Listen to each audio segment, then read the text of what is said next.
Jay Perrin, a guy who I think is beyond underrated, but yet at last hasn't shown me that.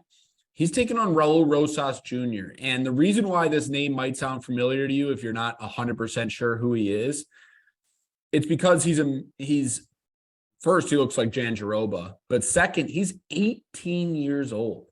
He got on the scene. He looks more like Blooper. Or Beaker. Right. So he took a Contender Series fight at 17. He actually needed his parents' consent to take the fight. Now 18 years old, and he's making his UFC debut against Jay Perrin. Mind you, his Contender Series was, he dominated this man, Mondo Gutierrez. And Mondo Gutierrez is no joke. Am I crazy to think that Mondo's might be better than Jay Perrin? No, you're not crazy, but I think Jay Perrin is very deceptively talented. He's well-rounded and he's good everywhere. He's just not great anywhere. He's just good everywhere. And when you look at like the allegory or the Richie Lang fight or the Mario Batista fight, it's like he showed very good moments in that fight. He put up a really good fight. It just didn't go his way, which stinks. Raul Rosas Jr., though, my issue is I'm too scared to bet against him because his grappling is just too dangerous. But I'm also too scared to bet for him because it's an 18-year-old making his UFC debut. The one thing that I want to add that bodes in his favor, it is in the UFC Apex. He has fought here before. Wait, is it Apex? I thought it was T-Mobile. Am I crazy? No, I might be off my rocker. Oh, no, you know what? It is T-Mobile because it's pay-per-view. Duh, great catch. It's pay-per-view, so fuck me.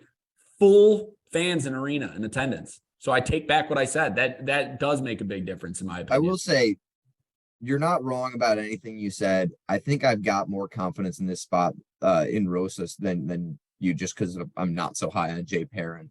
Right. Rosas, like you said, is extremely green, but he has a style to his fighting that is easily, I guess if he builds upon that style, it's a style that has led to championships. I mean, it's reminiscent of GSP. It's reminiscent of Khabib. It's a chain wrestling, relentless presser, jiu-jitsu for days.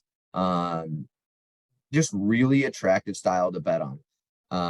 And ultimately, I think that there will be a spot to fade him. I don't think Jay Perrin's the guy. And so I think I'll probably have Rosas in a parlay here. He won't be the key piece of any parlay. Like you said, I don't want to be caught off guard with the 18-year-old that has never fought in front of 100,000 people. I mean, that's a crazy big number I said, but we've just seen it before, and that's where my fear comes in, is when these young guys come in and they're just dismantled by what they're now fighting. 18 has got to be one of the youngest we've seen, but he also is extremely confident in himself and his abilities. I think this could go one of two ways, Dan. You either are kicking yourself because the 18-year-old comes out and just doesn't perform properly, or you just got an absolute gift of a spot on a guy who's going to end up being a phenom that you can point to and say, that guy you're paying minus 600 on, I got him at minus whatever it is, 205. Versus a guy who might not be in the sport anymore. Right. I like Jay Perrin, but I'm on an island.